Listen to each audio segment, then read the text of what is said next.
big buy မရှိဘူးထိုင်းနိုင်ငံမှာနေတယ်ထိုင်ကန်နဲ့ပြီးထွက်ချင်တယ်ဆိုလို့ရှိရင် AOW service ကအကောင်းဆုံးပဲ honest review နေပေးရမယ်ဆိုရင်တော့ dance to တန်ပေးလို့ရပါတယ်ကျွန်တော်တစ်နှစ်ကိုတစ်ခေါက်ကျွန်တော်အဲ့လိုမျိုးဒီ space စီးရဖြစ်ဆိုင်ကယ်စီးရဖြစ်ကျွန်တော်လုပ်လို့ရှိတယ်အရင်တစ်နှစ်မှာတော့ space wide ဒီနှစ်မှာကျတော့ကျွန်တော်ဆိုင်ကယ်စီးဖို့အတွက်ကျွန်တော် like စုံစမ်းရင်းနဲ့ Facebook ကနေပြီးတော့မှကျွန်တော် post တွေ့တယ် post တွေ့ပြီးတော့မှလာပြီးတော့ join လိုက်တာပါကျွန်တော်တို့ဒီဘန်ကောက်ရောက်တုန်းလေးမှာမျိုးလေးတစ်မျိုးဆိုင်ကယ်ထွက်စီးခြင်းတယ်ပေါ့နော်အဲ့လိုမျိုးရွေးချက်လေးရှိတယ်ပြီးတော့ကိုယ့်ရဲ့မိတ်အရင်တော့မိတ်ဆွေတငယ်ချင်းတွေလည်းဒီ AOW နဲ့လာပြီးတော့ဆိုင်ကယ်ကြီးစီးကြတယ်အဲ့ဒါလေးတွေတွေ့တာလည်းပါတာပေါ့နော်အဲ့ဒါကြောင့်ဒီ AOW နဲ့လာ join ပြီးတော့ဆိုင်ကယ်လာစီးဖြစ်တာဖြစ်ပါတယ်group နဲ့စီးရတဲ့ခံစားချက်ပေါ့နော်ပြောရမယ်ဆိုလို့ကျွန်တော်တို့ဒီ communication လုပ်လို့ရတယ်ကိုယ့်ရဲ့တကယ်ချင်းဒီအုပ်စုအဖွဲ့အများကြီးဆိုလို့ရှိရင်ကျွန်တော်ပြောစရာတွေပဲပြောမိမှာလမ်းတောက်လျှောက်မှာလည်းကိုမျောလင်းထားတဲ့ view တွေလမ်းတွေအဲ့ဒါတွေတက်ကိုပို့ပြီးတော့ကောင်းမွန်တဲ့ feeling မျိုးရတယ်safety ဖြစ်တယ်လို့လည်းခံစားရတယ်ပြီးတော့ရှေ့မှာရှိတဲ့ tour guide ကလည်းအရန်တော်ပါတယ်သူကနေပြီးတော့အစားအရာရာထိန်းသိမ်းဆောက်ရှောက်ပေးသွားတဲ့အတွက်အရန်ကို safety ဖြစ်တဲ့ feeling မျိုးခံစားရပါတယ်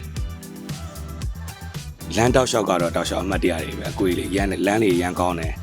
ရန်လည်းပတ်ဝန်းကျင်တွေတောတောင်ကြီးမြေတွေရန်လှတယ်တကယ်အမှတ်တရရှိတာတကယ်လမ်းတွေပဲဒီအကွေတွေမှာကျွန်တော်တို့ကအဒိတ်တွေမဟုတ်တော့ inertia ရှိတဲ့ကျွန်တော်စောင်းရုံကိုရတဲ့အဲ့ feeling အရန်မိုက်တယ်ဘာတိုင်းမှမတူဘူးကျွန်တော်နောက်တစ်ခုကကြတော့ဒီကက်ချနာဘူရဲ့ဒီ dam ကိုတက်တဲ့လမ်းတွေပါဆိုလို့ကျွန်တော်အရန်မိုက်တယ်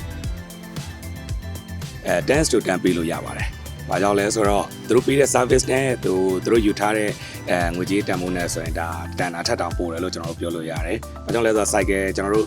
2ရက်ပေါ့နော်ကျွန်တော် cycle bit bike တွေကျွန်တော်စီးလို့ရတယ်။စားတာနေတာထိုင်တာအကုန်လုံးကဒီ package ထဲမှာအကုန်လုံးပါသွားတဲ့အတွက်ကျွန်တော်တို့နေတဲ့ဘာမှကောင်းကင်စရာမရှိဘူး။ကျွန်တော်တို့လိုမျိုးလူငယ်တွေပေါ့big bike မရှိဘူးဒီထိုင်းနိုင်ငံမှာနေတယ်။ဒါပေမဲ့ကျွန်တော် cycle နဲ့ big bike နဲ့ခီးထွက်ချင်တယ်ဆိုလို့ရှိရင် AOW service ကအကောင်းဆုံးပဲ။ဒီမြန်မာညီကိုချင်းချင်းပဲစီစဉ်ပေးတယ်။ကျွန်တော်တို့ဒီ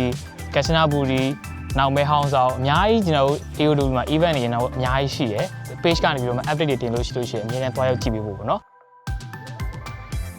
နောက်တက်လာမဲ့ကပ်ပရီလည်းအကုန်လုံးဟိုဆိုင်ကယ်အတွေ့အကြုံမရှိတဲ့ကပ်ပရီတောင်စီးလို့ရတယ်ဆိုတာလေးကိုပြောချင်တာပေါ့နော်ကိုကိုတိုင်းအရန်ကြောက်တတ်တဲ့လူဒါပေမဲ့ဒီဘန်ကောက်မှာဒီကက်ချနာပူကြီးကိုလုံးဝအတွေ့အကြုံမရှိဘဲနဲ့လိုက်စီးတာအားလုံးအဆင်ပြေတယ်လမ်းလည်း safe ဖြစ်တယ်ဆိုင်ကယ်တွေလည်းအရန်ကောင်းတယ်ဒီ AOW ကမောင်လေးတွေကလည်းအရန် helpful ဖြစ်တယ်နောက်တစ်ခါပို့ပြီးတဲ့နေရာတွေကလည်းအရန်ကိုမှဝေါင်းဖြစ်စေတဲ့နေရာတွေဖြစ်တယ်အဲ့အတွက်ကြောင့်အရန် recommend ပေးပါတယ်ဒီမြန်မာနိုင်ငံမှာရှိတဲ့ကျွန်တော်တငယ်ချင်းတွေ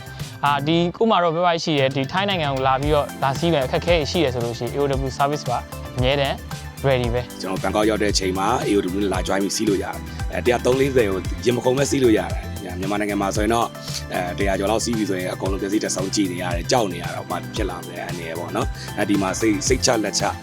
speed စီးလို့ရပါတယ်အဲ့တော့ဘန်ကောက်ရောက်တဲ့အချိန်မှာပြည်ချင်းတွေမိတ်ဆွေတွေ AOW နဲ့စိတ်ချလက်ချ join ပြီးတော့စီးလို့ရပါတယ်လာစီးကြပါ